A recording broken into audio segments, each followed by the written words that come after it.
Hey everyone, it's Sandra from The Champion Canine. I recently made a video going over the different tools we use, but I really wanted to make a video focusing specifically on the prong collar. There's a lot of debate and there are a lot of myths out there, and there's a big movement right now, especially in the Asheville area, to get dogs off of prong collars and get them onto harnesses. I wanted to kind of go over the prong collar and debunk a lot of those myths and really advocate for the proper use of prong collars. So if you guys have watched my previous video, you already know what a Hermspringer prong collar looks like. This is the Hermspringer 2.25. The different parts of the collar consist of the links. So all of these links pull apart when you put this on your dog. It doesn't matter which link you pull apart. You got the prongs themselves. One reason we really like Hermspringer collars is because the prongs are nice and round, so they're comfortable for the dog. You've also got the chain part, so this down here. You've got the D-ring that swivels. This is what you always attach your leash to. Then you've got the dead ring, or the O-ring, up here. So when it sits on your dog like this, the O-ring acts as a stopper, so that the collar can never get tighter than where that O-ring is, unlike a choke chain that doesn't have a stopper on it.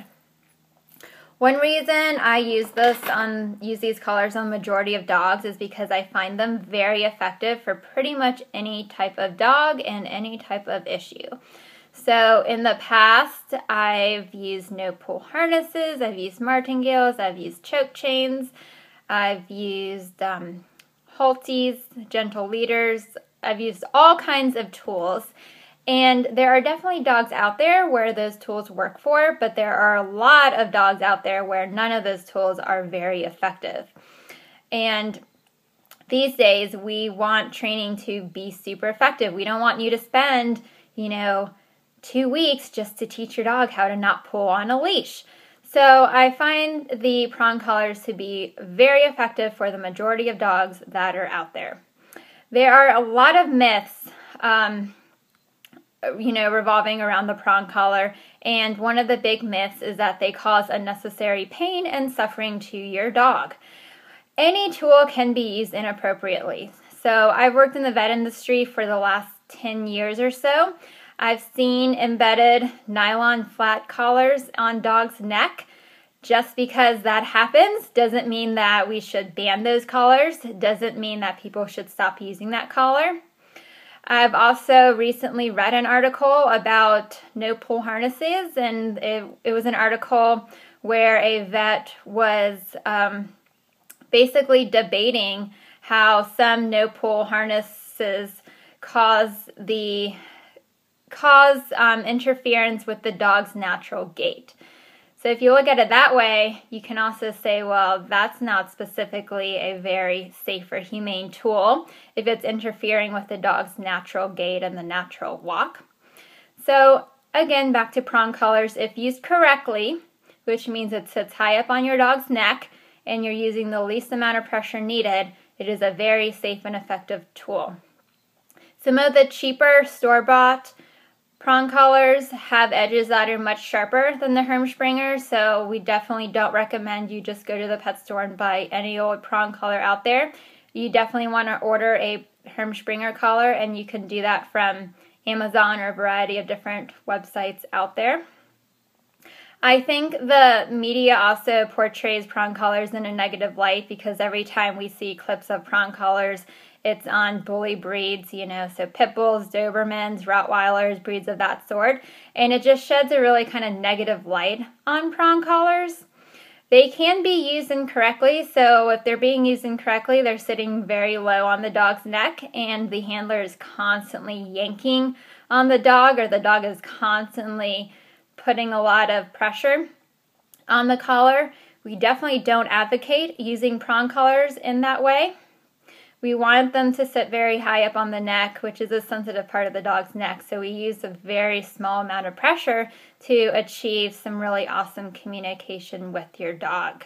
The whole point of using tools is that it does provide effective communication. So no matter what tool you decide to use, as long as it's working and working very effectively, that's all that we really want. And of course, they are humane and don't cause any pain or unnecessary suffering to your dog. I was recently in Atlanta and I couldn't believe how many dogs I saw out there, how many owners using prong collars, and I was really kind of elated to see, you know, the positive spin that city was putting on prong collars, or at least what I saw from being in Atlanta. And you know, coming back to Asheville, there's definitely been a big push by a lot of organizations in the recent years to get dogs off of prong collars and onto harnesses. I think as a result of that, we are seeing a lot more dogs that are pulling on the leash, that are not listening to their owners, and definitely aren't being super great and super respectful on the leash. I really feel like it's my mission to educate owners out there on how effective and humane prong collars can be and kind of debunk the myths so that more owners are choosing to use the prong collar on their dog. I feel like walking your dog is such a fundamental and such an important thing that there should be no reason why anyone out there can't just walk out their front door and take their dogs on a walk and not have to worry about them pulling, chasing squirrels, lunging at the leash, or any of those kind of naughty behaviors. And getting your dog set up on a prong collar is definitely a huge step in getting your dog to respect you more on the leash. In the upcoming clip, I introduce a dog to a Hermspringer 3.0 prong collar. He's never worn one before, so I'll also go over the process of introducing the prong collar to your dog. And I hope that this video kind of motivates you to try out prong collars. And if you have any questions, as usual, please let me know. All right, everyone. I have got a 3.0 Hermspringer prong collar here.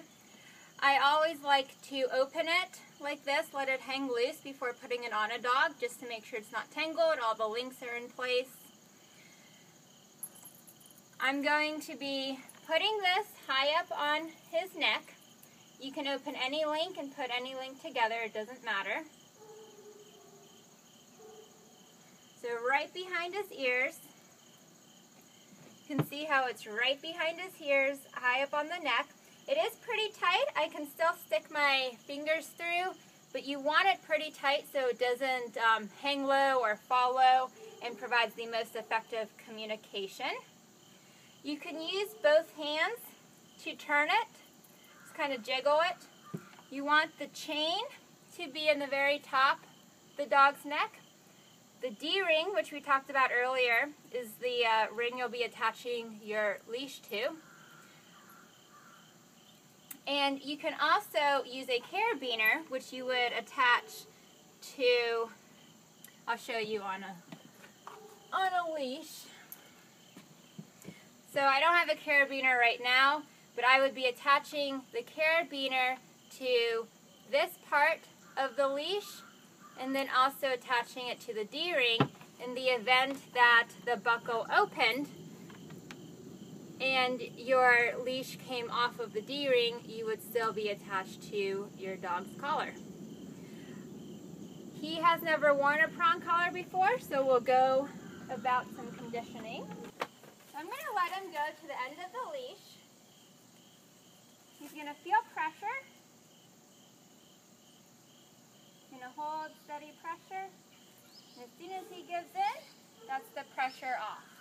So pressure on when he feels it, pressure off when he releases. So pressure on. He comes towards me, pressure off.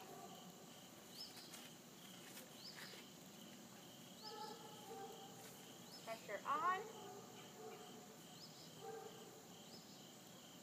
He comes towards me, pressure off. And it's all very slow movements. You want to be calm and relaxed.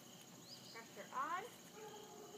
It's just steady pressure. As soon as he feels it and acknowledges it, the pressure comes off.